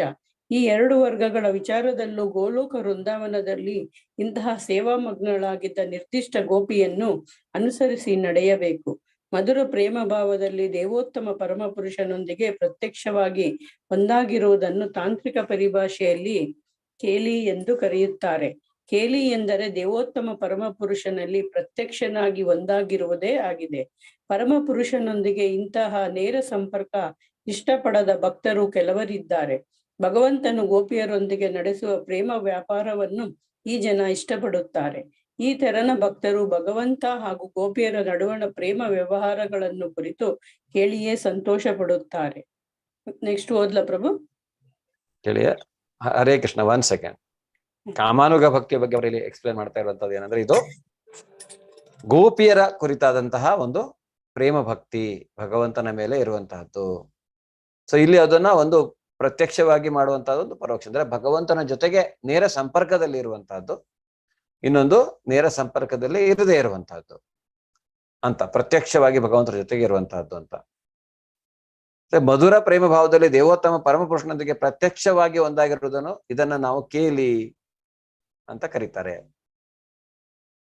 ಅಂದ್ರೆ ಅವರು ಭಗವಂತನ ಜೊತೆಗೆ ನೇರವಾಗಿರುವಂತಹದ್ದು, ಅಂತಹ ಒಂದು ಈ ಕಾಮಾನುಗ ಭಕ್ತಿ ಅಂತ ಕರೀತಾರೆ ಇದು. ಸೊ ಇಲ್ಲಿ ಆದ್ರೆ ಕೆಲವರಿಗೆ ಅದು ಮೋಸ್ಟ್ಲಿ ಇಲ್ಲ, ಕೆಲವು ಭಕ್ತರು ಅದಕ್ಕೆ ಇಷ್ಟಪಡೋದಿಲ್ಲ. ಮಾತ್ರ ಆದ್ರೂ ಅವರು ಅದನ್ನ ಭಗವಂತನ ಈ ಕೇಲಿ ಭಕ್ತಿ ಅಥವಾ ಅಂತಹ ಒಂದು ಕಾಮಾನುಗ ಭಕ್ತಿ ಬಗ್ಗೆ ಕೇಳಿ ಅದನ್ನ ನೋಡಿ ಆನಂದ ಪಡ್ತಾರೆ ಅನ್ನೋದನ್ನ ಇಲ್ಲಿ ಹೇಳ್ತಾರೆ. ಓದಿ ಮಾತಾಜಿ ನೆಕ್ಸ್ಟ್. ಮಧುರ ಪ್ರೇಮವನ್ನು ಬೆಳೆಸಿಕೊಳ್ಳುವುದು ಭಕ್ತಿ ಸೇವೆಯ ನಿಯಂತ್ರಕ ತತ್ವಗಳನ್ನು ಪಾಲಿಸುವ, ವಿಶೇಷವಾಗಿ ದೇಗುಲದಲ್ಲಿ ರಾಧಾಕೃಷ್ಣನ ಪೂಜೆ ಮಾಡುವ ಜನರಿಗೆ ಮಾತ್ರ ಸಾಧ್ಯ. ಇಂತಹ ಭಕ್ತರು ಮೂರ್ತಿಯಲ್ಲಿ ಕ್ರಮೇಣ ಸಹಜ ಪ್ರೇಮವನ್ನು ರೂಢಿಸಿಕೊಳ್ಳುತ್ತಾರೆ. ಪ್ರಭು ಗೋಪಿಯರೊಂದಿಗೆ ನಡೆಸಿದ ಪ್ರೇಮ ವ್ಯವಹಾರಗಳನ್ನು ಕುರಿತ ಕಥಾನಕಗಳ ಶ್ರವಣದ ಮೂಲಕ ಅವರಿಗೆ ಈ ಕ್ರೀಡೆಗಳಲ್ಲಿ ಕ್ರಮೇಣ ಆಕರ್ಷಣೆ ಬೆಳೆಯುತ್ತದೆ. ಈ ಸ್ವಪ್ರೇರಣೆಯ ಆಕರ್ಷಣೆಯು ಮಾಗಿದಂತೆಲ್ಲ ಭಕ್ತರು ಈ ಮೊದಲು ಹೇಳಿದ 2 ವರ್ಗದ ಭಕ್ತಿ ಸೇವಾ ಮಾರ್ಗಗಳಲ್ಲಿ ಸ್ಕ್ರಾಲ್ ಮಾಡ್ಬೇಕು, ಒಂದರಲ್ಲಿ ದೃಢವಾಗಿ ನಿಲ್ಲುತ್ತಾರೆ. One second. ಸೊ ಇಲ್ಲಿ ಹೇಗೆ ಆ ರೀತಿಯಾದಂತಹ ಮಧುರ ಪ್ರೇಮ ಅಥವಾ ಮಾಧುರ್ಯ ಭಾವದಲ್ಲಿ ನಾವು ಭಗವಂತನ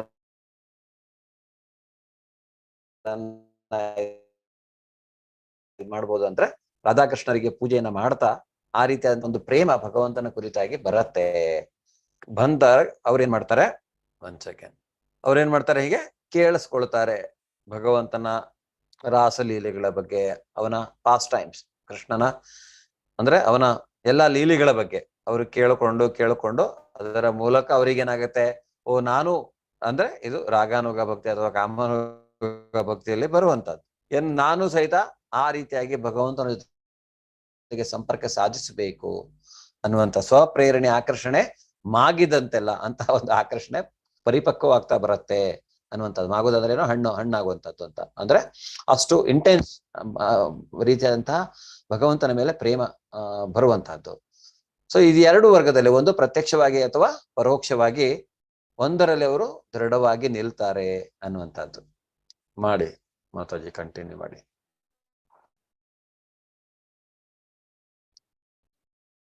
ಓಕೆ, ಸಾಯಿ ಲಕ್ಷ್ಮಿ ಮಾತಾಜಿ ಕಂಟಿನ್ಯೂ ಮಾಡ್ತೀರಾ?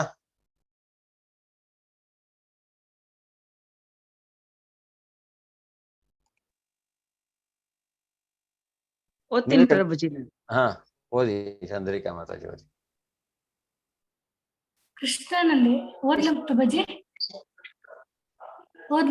ಓದಿ ಮಾತಾಜಿ, ಸಾಯಿ ಲಕ್ಷ್ಮಿ ಮಾತಾಜಿ ಓದಿ, ಚಂದ್ರಿಕಾ ಮಾತಾಜಿ ಆಮೇಲೆ ಅವರು. ಓಕೆ, ಓದಿ ಮಾತಾಜಿ, ಸಾಯಿ ಲಕ್ಷ್ಮಿ ಮಾತಾಜಿ ಓದಿ. ಓದ್ಲಿ, ಅವರೇ ಓದ್ಲಿ, ಪರವಾಗಿಲ್ಲ. ಓದಿ, ತೊಂದ್ರೆ ಇಲ್ಲ, 2-3 ಸಲ ಆಯ್ತು. ಓದಿ. ತಾಳುವ ಕ್ರಿಯೆಯು ಕೇವಲ ಸ್ತ್ರೀಯರಲ್ಲಿ ಮಾತ್ರ ಪ್ರಕಟವಾಗುವುದಿಲ್ಲ. ಆಧ್ಯಾತ್ಮಿಕ ಪ್ರೇಮ ವ್ಯವಹಾರಕ್ಕೂ ಆ ಐಹಿಕ ದೇಹಕ್ಕೂ ಸಂಬಂಧವಿತ್ತು ಇಲ್ಲ. ಕೃಷ್ಣನ ಸಖನಾಗುವ ಮನೋಧರ್ಮವನ್ನು ಹೆಂಗಸರು ಕೂಡ ಪಡೆದುಕೊಳ್ಳಬಹುದಾಗಿದೆ. ಹಾಗೆ ಒಬ್ಬ ಗಂಡಸು ಕೂಡ ಬೃಂದಾವನದಲ್ಲಿ ಒಬ್ಬ ಗೋಪಿಯಾಗಲು ಬಯಸಬಹುದು. ಗಂಡಸಿನ ರೂಪದ ಭಕ್ತನೊಬ್ಬನು ಬೃಂದಾವನದಲ್ಲಿ ಗೋಪಿಯಾಗುವುದು ಹೇಗೆಂಬುದನ್ನು ಪದ್ಮಪುರಾಣವು ಈ ಮಾತುಗಳಲ್ಲಿ ಹೇಳುತ್ತದೆ. ಪೂರ್ವದಲ್ಲಿ ದಂಡಕಾರಣ್ಯ ಎಂಬಲ್ಲಿ ಬಹುಸಂಖ್ಯೆಯ ಮುನಿಜನರಿದ್ದರು. ಶ್ರೀರಾಮಚಂದ್ರನು ಅವನ ತಂದೆಯ ಭಾಷೆಯನ್ನು ಪೂರೈಸಲು 14 ವರ್ಷಗಳ ಕಾಲ ವನವಾಸ ಮಾಡಿದ ಕಾಡೇ ದಂಡಕಾರಣ್ಯ. ಆ ಹೊತ್ತಿನಲ್ಲಿ ಶ್ರೀರಾಮಚಂದ್ರನ ರೂಪ ಸಂಪತ್ತಿಗೆ ಮರುಹೋಗಿ ಹೆಂಗಸರಾಗ ಬಯಸಿದ ಮುನಿಜನರು ಅನೇಕರಿದ್ದರು. ಹೆಂಗಸರಾದಲ್ಲಿ ಶ್ರೀರಾಮಚಂದ್ರ ಪ್ರಭುವನ್ನು ಆಲಂಗಿಸಿಕೊಳ್ಳಬಹುದೆಂಬುದು ಅವರಿಗಿದ್ದ ಆಸೆ. ಮುಂದೆ ಕೃಷ್ಣನು ಗೋಕುಲ ಬೃಂದಾವನಕ್ಕೆ ಹೋದಾಗ ಮುನಿಜನರು ಗೋಪಿಯರಾಗಿ ಹುಟ್ಟಿ ಕೃಷ್ಣನ ಸಖಿಯರಾಗಿ ಅಲ್ಲಿಗೆ ಹೋದರು. ತನ್ಮೂಲಕ ಅವರು ಆಧ್ಯಾತ್ಮಿಕ ಬದುಕಿನ ಪರಿಪೂರ್ಣತೆಯನ್ನು ಗಳಿಸಿದರು. ಸೊ ಈಗ ಕೆಲವರು ತಿಳ್ಕೊಬಹುದು, ನಾವು ಬರೀ ಮಾತಾಜಿ ಅಂದ್ರೆ ಸ್ತ್ರೀಯರು ಯಾರು ಇರ್ತಾರೋ ಅವ್ರು ಮಾತ್ರ ಅಂದ್ರೆ ತಾವು ಗೋಪಿಯರಾಗಿ ಇದ್ ಮಾಡ್ಬೋದು, ಹಾಗೇನಿಲ್ಲ. ಯಾಕೆಂದ್ರೆ ವೃಂದಾವನದಲ್ಲಿ ಯಾರು ಗೋಪಿಯರಾಗಿ ಹುಟ್ಟಿರ್ತಾರೋ ಅವರೆಲ್ಲ ಏನಾಗಿದ್ರು, ಅವರೆಲ್ಲ ರಾಮಾವತಾರದಲ್ಲಿ ಮುನಿ ಜನರಾಗಿದ್ರು, ಋಷಿ ಮುನಿಗಳಾಗಿದ್ರು. ಅವರಿಗೆ ಆ ಸೀತೆಯ ಮಾಧುರ್ಯ ಪ್ರೇಮವನ್ನ ನೋಡಿ ತಾವು ಭಗವಂತನ ಕುರಿತಾಗಿ ಇಂತಹ ಒಂದು ಪ್ರೇಮ ಮಾಡಬೇಕು ಅನ್ನುವಂತ ಭಕ್ತರ ಆಸೆಗೆ ಆಮೇಲೆ ಅವರು ಈ ರೀತಿಯಾಗಿ ಗೋಪಿಯರಾಗಿ ಮತ್ತೆ ಅವತಾರ ತಾಳಿ ಭಗವಂತನ ಜೊತೆಗೆ ಲೀಲೆಗಳನ್ನ ಮಾಡ್ತಾ ಇರ್ತಾರೆ. ಸೊ ಇದು ಏನಂದ್ರೆ ಇದರಲ್ಲಿ ಯಾವುದೇ ಐಹಿಕವಾದಂತಹ ಆಲೋಚನೆಗಳಾಗಲಿ ಅಥವಾ ಐಹಿಕವಾದಂತಹ ಯಾವುದು ಇದು ಇಲ್ಲ. ಅದು ಪೂರ್ತಿಯಾಗಿ ಆಧ್ಯಾತ್ಮಿಕವಾಗಿ ಸ್ಪಿರಿಚುವಲ್ ಆದಂತಹದ್ದು ಪ್ರೇಮ ಭಕ್ತಿ ಅನ್ನುವಂಥದ್ದು ಇಲ್ಲಿ. ಅದರಿಂದ ಈಗ ಸಪೋಸಿಂಗ್ ಈ ರೂಪ ಗೋಸ್ವಾಮಿ, ಈ 6 ಜನ ಗೋಸ್ವಾಮಿಗಳೆಲ್ಲ ಯಾರು? ಅವರು ಹಿಂದೆ ಗೋಪಿಯರಾಗಿದ್ರು, ಈಗ ಇಲ್ಲಿ ಗೋಸ್ವಾಮಿಗಳಾಗಿದ್ದಾರೆ. ಸೊ ಇದು ಅವರು ಸ್ತ್ರೀಯರ ಅಥವಾ ಇದೋ ಓಕೆ, ಬಟ್ ಫೈನಲಿ ನಾವು ಏನು ಮಾಡುವಂತದ್ದು, ಮುಖ್ಯವಾಗಿ ಮಾಡುವಂತದ್ದು ಭಗವಂತನಲ್ಲಿ ಅಂತಹ ಒಂದು ಪ್ರೇಮ. ಹಾ, ಹರೇ ಕೃಷ್ಣ ಮಾತಾಜಿ, ಕಂಟಿನ್ಯೂ ಮಾಡಿ. ದಂಡಕಾರಣ್ಯದ ಋಷಿಗಳ ಕಥೆಯನ್ನು ಹೀಗೆ ವಿವರಿಸಬಹುದು. ರಾಮಚಂದ್ರ ಪ್ರಭು ದಂಡಕಾರಣ್ಯಲ್ಲಿದ್ದಾಗ ಅಲ್ಲಿ ಭಕ್ತಿ ಸೇವಾ ತತ್ಪರರಾಗಿದ್ದ ಮುನಿ ಜನರು ಪ್ರಭುವಿನ ಸೌಂದರ್ಯಕ್ಕೆ ಮನಸೋತರು. ಹಾಗೆ ಮನಸೋತ ಕ್ಷಣದಲ್ಲಿ ಮಧುರ ಪ್ರೇಮವಿದ್ದ ವೃಂದಾವನದ ಗೋಪಿಯರ ಚಿತ್ರವನ್ನು ಮನಸ್ಸಿಗೆ ತಂದುಕೊಂಡರು. ದಂಡಕಾರಣ್ಯದ ಮುನಿ ಜನರು ಗೋಪಿಯರಂತೆ ಕೃಷ್ಣನಲ್ಲಿ ಮಧುರ ಪ್ರೇಮವನ್ನು ಬೆಳೆಸಿಕೊಳ್ಳಲು ಬಯಸಿದರೆಂಬುದು ಪ್ರಸ್ತುತ ಸಂದರ್ಭದಲ್ಲಿ ಸ್ಪಷ್ಟವಾಗಿ ಕಾಣುತ್ತದೆ. ಕೃಷ್ಣನಾಗಿಯೂ ರಾಮಚಂದ್ರನಾಗಿಯೂ ಅವರು ಪರಮ ಪ್ರಭುವನ್ನು ಬಲರೂ ಆಗಿದ್ದರು. ರಾಮಚಂದ್ರನ ಆದರ್ಶ ರಾಜನಾಗಿದ್ದು ಏಕಪತ್ನಿ ವ್ರತಕ್ಕೆ ಭಂಗತರವನಾಗಿದ್ದನೆಂಬುದು ಮುನಿವರಿಯರಿಗೆ ತಿಳಿದಿತ್ತಾದರೂ ಕೃಷ್ಣನು ಸಂಪೂರ್ಣ ದೇವೋತ್ತಮನಾಗಿದ್ದ ಕಾರಣ ವೃಂದಾವನದಲ್ಲಿ ಅವನು ತಮ್ಮೆಲ್ಲರ ಅಪೇಕ್ಷೆಗಳನ್ನು ಈಡೇರಿಸಬಲ್ಲನೆಂಬುದು ಅವರಿಗೆ ತಿಳಿದಿತ್ತು.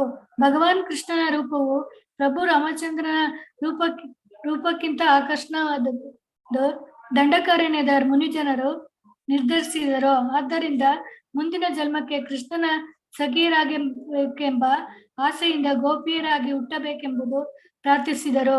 ಈ ಪ್ರಾರ್ಥನೆಯು ಮಾತಿಗೆ ಪ್ರಭು ರಾಮಚಂದ್ರನು ಮೌನವಾಗಿದ್ದನು. ರಾಮಚಂದ್ರ ಪ್ರಭುವು ಮುನಿಜನರ ಪ್ರಾರ್ಥನೆಯನ್ನು ಮನ್ನಿಸಿದನೆಂಬುದನ್ನು ಅವನ ಮೌನ ಸೂಚಿಸಿತು.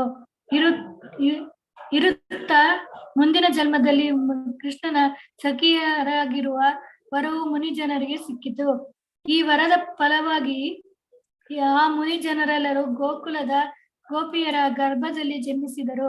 ಹಿಂದಿನ ಜನ್ಮದಲ್ಲಿ ಬಯಸಿದಂತೆ ಗೋಕುಲ ವೃಂದಾವನದಿಂದ ಕೃಷ್ಣನ ಸಂಘಭಾಗ್ಯವನ್ನು ಪಡೆದರು. ಹೀಗೆ ಆ ಮುನಿವರಿಯರ ಮನುಷ್ಯ ಜನ್ಮದ ಸಿದ್ಧಿಯು ಅವರಲ್ಲಿ ಕೃಷ್ಣನೊಡನೆ ಮಧುರ ಪ್ರೇಮ ಸಂಬಂಧದ ಅಲೌಕಿಕ ಭಾವವೊಂದರ ಉದಯದಿಂದ ಕಾರಣವಾಯಿತು. ಸೊ ನಿಮ್ಗೆ ಗೋಪಿಯರ ಬಗ್ಗೆ ಪೂರ್ತಿಯಾಗಿ ಕತೆ ಗೊತ್ತಾಯ್ತಲ್ವಾ? ಹೇಗೆ, ಯಾರು ಗೋಪಿಯರು, ಯಾಕೆ ಅವರು ಹೀಗೆ, ಅವರಿಗೆ ಯಾಕೆ ಈ ರೀತಿಯಾದಂತ ಭಾವನೆ ಭಗವಂತನ ಮೇಲೆ ಇತ್ತು, ಹೀಗೆ ಮಾಧುರ್ಯ ಪ್ರೇಮದಲ್ಲಿ ಅವರು ಇದ್ ಮಾಡ್ತಾ ಇದ್ರು ಅನ್ನುವಂತಹದ್ದು. ಹಾ, ಕಂಟಿನ್ಯೂ ಮಾಡಿ. ಮಧುರ ಪ್ರೇಮವನ್ನು ಗಂಡ ಹೆಂಡತಿರಾಗಿರುವ ಮಧುರ ಪ್ರೇಮ ಹಾಗೂ ಪ್ರಿಯರ ನಡುವದ್ದು ಎಂದು 2 ವರ್ಗಗಳಾಗಿ ವಿಂಗಡಿಸಬಹುದು. ಕೃಷ್ಣನಲ್ಲಿ ಪತ್ನಿ ಭಾವ ತೋರಿ ಮಧುರ ಪ್ರೇಮ ಬೆಳೆಸಿಕೊಳ್ಳುವವರು ದ್ವಾರಕೆಗೆ ಉನ್ನತಿ ಪಡೆಯುತ್ತಾರೆ. ಅಲ್ಲಿಯ ಭಕ್ತರು ಕೃಷ್ಣನ ರಾಣಿಯಾಗುತ್ತಾನೆ. ಕೃಷ್ಣನನ್ನು ಪ್ರಿಯಕರನೆಂದು ಭಾವಿಸಿ ಮಧುರ ಪ್ರೇಮ ಬೆಳೆಸಿಕೊಳ್ಳುವ ಭಕ್ತನು ಗೋಪಿಯರ ಸಂಘದಲ್ಲಿ ನಿಂತು ಕೃಷ್ಣನೊಡನೆ ಪ್ರೇಮ ವ್ಯವಹಾರದಲ್ಲಿ ತೊಡಗಲು ಗೋಲೋಕ ವೃಂದಾವನಕ್ಕೆ ಉನ್ನತಿ ಪಡೆಯುತ್ತಾನೆ. ಗೋಪಿಯರಾಗಿಯೋ ರಾಣಿಯರಾಗಿಯೋ ಕೃಷ್ಣನೊಂದಿಗಿನ ಮಧುರ ಪ್ರೇಮವು ಸ್ತ್ರೀಯರಿಗೆ ಮಾತ್ರ ಸೀಮಿತವಾದದ್ದಲ್ಲ ಎಂಬುದನ್ನು ನಾವು ಎಚ್ಚರದಿಂದ ಗಮನಿಸಬೇಕು. ದಂಡಕಾರಣ್ಯದ ಮುನಿಜನರ ಮಾರ್ಗವನ್ನು ಹಿಡಿದು ಗಂಡಸರು ಕೂಡ ಅಂತ ಮನೋಭಾವವನ್ನು ಬೆಳೆಸಿಕೊಳ್ಳಬಹುದು. ವ್ಯಕ್ತಿಯು ಗೋಪಿಯರ ಮಾರ್ಗದಲ್ಲಿ ನಡೆಯದೆ ಮಧುರ ಪ್ರೇಮವನ್ನಷ್ಟೇ ಅಪೇಕ್ಷಿಸಿದರೆ ದ್ವಾರಕೆಯಲ್ಲಿನ ಪ್ರಭುವಿನ ಸಂಖ್ಯ ಭಾಗ್ಯವು ಅವನಿಗೆ ದೊರೆಯುವುದು. ಸೊ ಅವರಿಗೆ ದೊರೆಯುವುದು ಪ್ರಭುವಿನ ಸಾನ್ನಿಧ್ಯ ಭಾಗ್ಯ ಅವರಿಗೆ ದೊರೆಯುತ್ತೆ ಅನ್ನುವಂಥದ್ದು.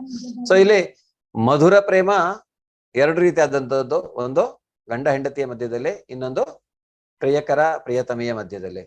ಸೊ ಅಂತಹ ಯಾವುದಾದ್ರೂ ಒಂದು ರೀತಿಯಂತಹ ಇದಕ್ಕೆ ಈ ತರದ ಪ್ರೇಮ ಭಾವದಲ್ಲಿ ನಾವು ಭಗವಂತನ ಜೊತೆಗೆ ಇರ್ಬೇಕಂದ್ರೆ ನಾವು ಗೋಲೋಕ ವೃಂದಾವನವನ್ನ ಪ್ರವೇಶಿಸಬೇಕು. ಗೋಲೋಕ ವೃಂದಾವನ ನಾವು ಪ್ರವೇಶಿಸಿದರೆ ಮಾತ್ರ ನಮ್ಗೆ ಇಂತಹ ಒಂದು ಅವಕಾಶ ಸಿಗತ್ತೆ ಕೃಷ್ಣನೊಡನೆ ಮಾಧುರ್ಯ ಪ್ರೇಮದಲ್ಲಿ ನಮ್ಗೆ ಇರ್ಲಿಕ್ಕೆ ಅನ್ನುವಂಥದ್ದನ್ನ ಇಲ್ಲಿ ಹೇಳ್ತಾರೆ. ಅದನ್ನ ನಾವು ಎಚ್ಚರಿಸಬೇಕು. ಯಾರು ಬೇಕಾದ್ರೂ ಭಗವಂತನ ಜೊತೆಗೆ ಮಾಧುರ್ಯ ಪ್ರೇಮವನ್ನ ಅಪೇಕ್ಷಿಸಬಹುದು. ಅಂದ್ರೆ ರಾಗಾನುಗ ಭಕ್ತಿಯಲ್ಲಿ ನಾವು ಇದ್ ಮಾಡುವಾಗ ಆ ತರದ ಆಲೋಚನೆಯನ್ನ ಮಾಡಿದ್ರೆ ಮುಂದೆ ಶುದ್ಧ ಭಕ್ತಿಯಲ್ಲಿ ಭಗವಂತನ ಜೊತೆಗೆ ನಾವು ಇದರಲ್ಲಿ ಯಾವುದೇ ರೀತಿಯಾದಂತ ಐಹಿಕವಾಗಿ ನಾವೇನ್ ಆಲೋಚನೆ ಮಾಡ್ತೇವೋ ಯಾವುದೇ ಆ ತರದ್ದು ಯಾವುದು ಇಲ್ಲ ಅನ್ನುವಂಥದ್ದನ್ನ ನಾವೆಲ್ಲ ಅರ್ಥ ಮಾಡ್ಬೇಕು. ಇದು ಒಂದು ಆಧ್ಯಾತ್ಮಿಕವಾದಂತಹದ್ದು. ಇದ್ರ ಬಗ್ಗೆ ಏನ್ ಹೇಳ್ತಾರೆ ಮಹಾಕೂರ್ಮ ಪುರಾಣದಲ್ಲಿ? ಕಂಟಿನ್ಯೂ ಮಾಡಿ ಮಾತಾಡಿ. ಮಹಾಕೂರ್ಮ ಪುರಾಣದಲ್ಲಿ ಹೀಗೆಂದು ಹೇಳಲಾಗಿದೆ. ಅಗ್ನಿದೇವನ ಪುತ್ರರಾಗಿದ್ದ ಮಹಾಮುನಿಗಳು ಕೃಷ್ಣನಲ್ಲಿ ಮಧುರ ಪ್ರೇಮವನ್ನು ಸಾಧಿಸುವ ಅಪೇಕ್ಷೆಯಿಂದ ನಿಯಂತ್ರಕ ತತ್ವಗಳನ್ನು ಕಟ್ಟುನಿಟ್ಟಾಗಿ ಪಾಲಿಸಿದರು.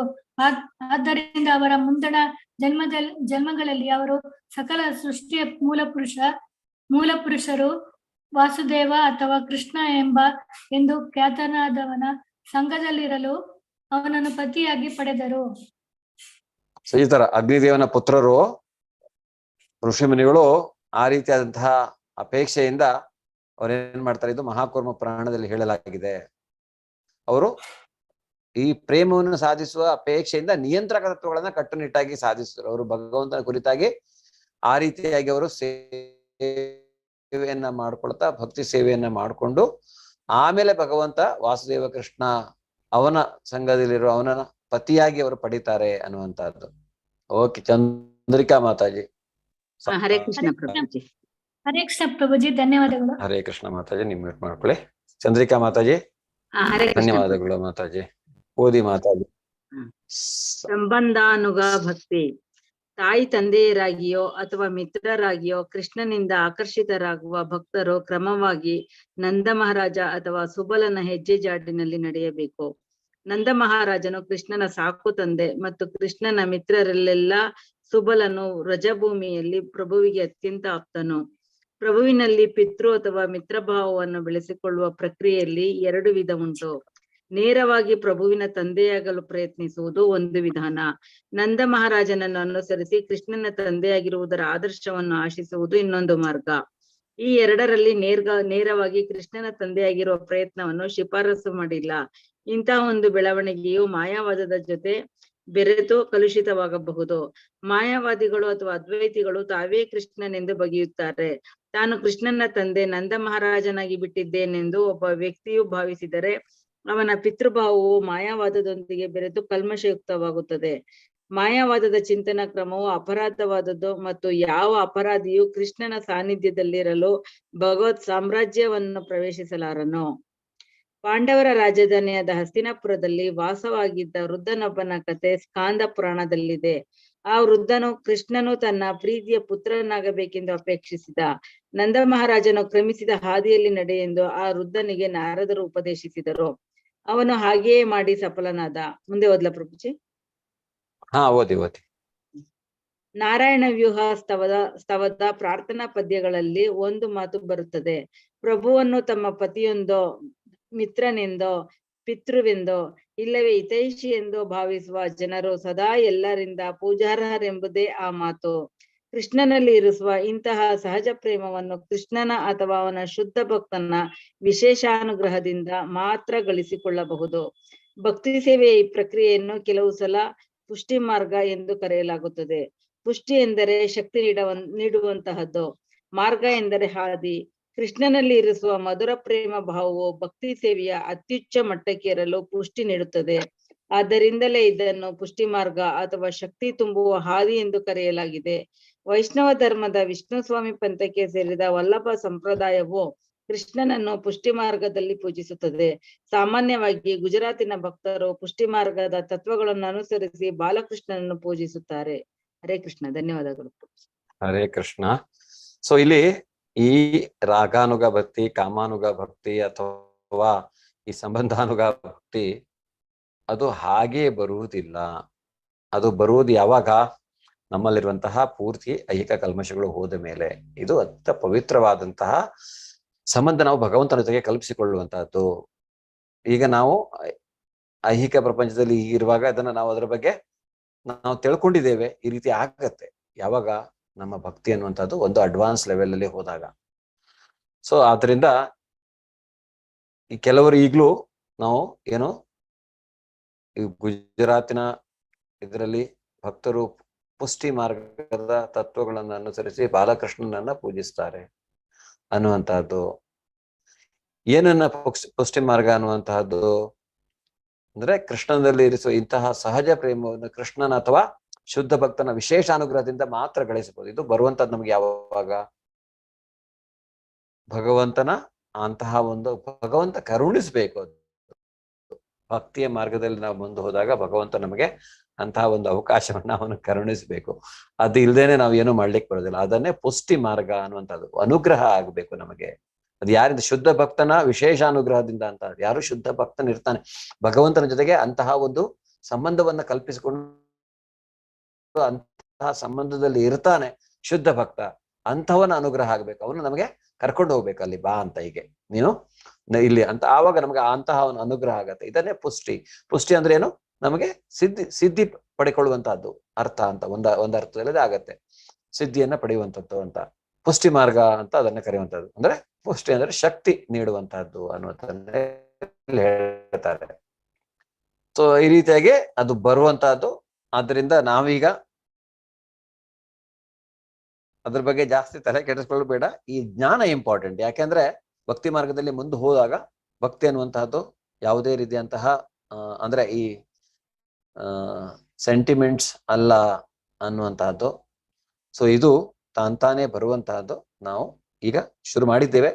ಹೆಚ್ಚು ಹೆಚ್ಚು ಭಗವಂತನ ನಾವು ಮನಸ್ಸನ್ನ ಕಲ್ಪಿಸ್ಕೊಂಡು ಹೋದಾಗ ಅವನ ಬಗ್ಗೆ ಶ್ರವಣ, ಅವನ ಬಗ್ಗೆ ಕೀರ್ತನ, ಅಥವಾ ಅವನ್ ಯಾವ್ದಾದ್ರು ಒಂದು ರೀತಿಯಾಗಿ ಭಕ್ತಿ ಮಾರ್ಗದಲ್ಲಿ ನಾವು ಮುಂದೆ ಹೋದಾಗ ತಾನೇ ನಮಗೆ ಇಂತಹ ಒಂದು ಬರುತ್ತೆ. ಆಗದು ಅಂದ್ರೆ ಯಾವುದೇ ಒಂದು ರೀತಿಯಾಗಿ ಕಲ್ಮಶವಾದಂತಹ ಬಯಕೆಗಳಲ್ಲ ಅವು. ಅದು ಪೂರ್ತಿಯಾಗಿ ಭಗವಂತನ ಸೇವೆ ಮಾಡ್ಬೇಕನ್ನುವಂತಹ ಬಯಕೆಗಳು. ಆದ್ದರಿಂದ ಆ ಭಗವಂತನ ಸೇವೆ ಮಾಡ್ಬೇಕನ್ನುವಂತಹ ಬಯಕೆಗಳು ನಮಗೆ ಬಂದಾಗ ನಾವು ಹೀಗೆ ಯಾವ್ದಾದ್ರು ಒಂದು ಇದರಲ್ಲಿ ಬರುವಂತಹದ್ದು. ಓಕೆ. ಸೊ ಗೋಪಿಯರ ಮನೋಭಾವನೋ ಅಥವಾ ಗೆಳೆಯರೋ, ಗೋಪಾಲರೋ, ಋಷಿ ಮುನಿಗಳು, ಸೊ ಅಂತಹ ಒಂದು ರೀತಿಯಲ್ಲಿ ನಮಗೆ ಅಂತ ಮುಂದೆ ಒಂದು ಅವಕಾಶ ಸಿಗತ್ತೆ ಅನ್ನುವಂಥದ್ದನ್ನ ನಾವಿಲ್ಲಿ ಅರ್ಥ ಮಾಡಿಕೊಳ್ಬಹುದು. ಸೊ ಏನಾದ್ರು ಪ್ರಶ್ನೆಗಳಿದ್ರೆ ನೀವು ಕೇಳಬಹುದು.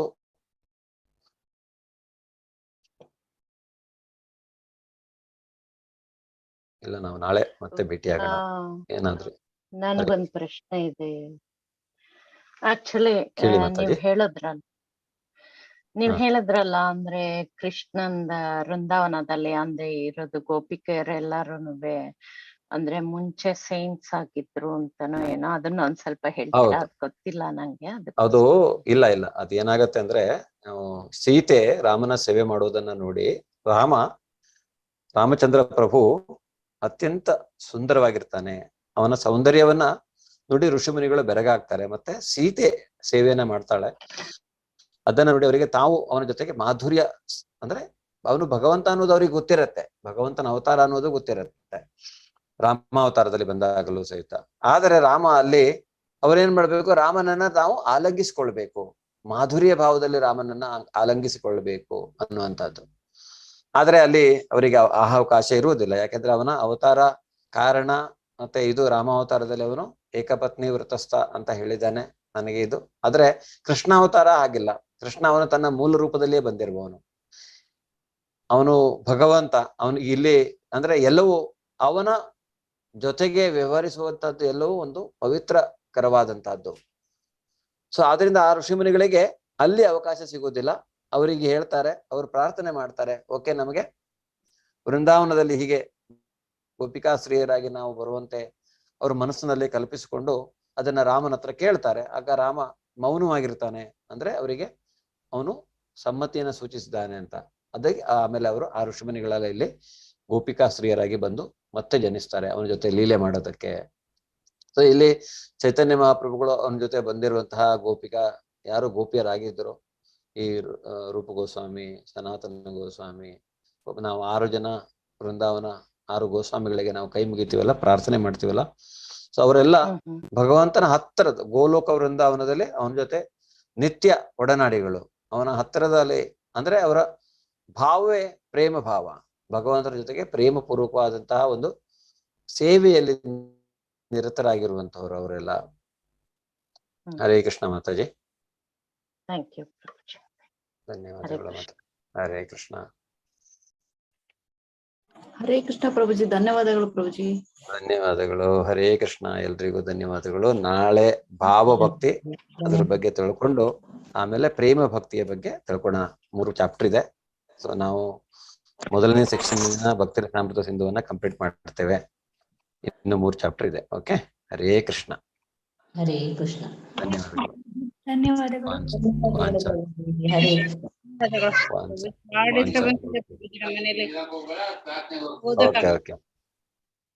ಓಕೆ. ಹರೇ ಕೃಷ್ಣ. ವಾಂಛಾಕಲ್ಪತರುಭ್ಯಶ್ಚ ಕೃಪಾ ಸಿಂಧುಭ್ಯೋ ಚ ಪತಿತಾನಾಂ ಪಾವನೇಭ್ಯೋ ವೈಷ್ಣವೇಭ್ಯೋ ನಮೋ ನಮಃ. ಹರೇ ಕೃಷ್ಣ. ಧನ್ಯವಾದಗಳು ಎಲ್ರಿಗೂ. ಅನಂತ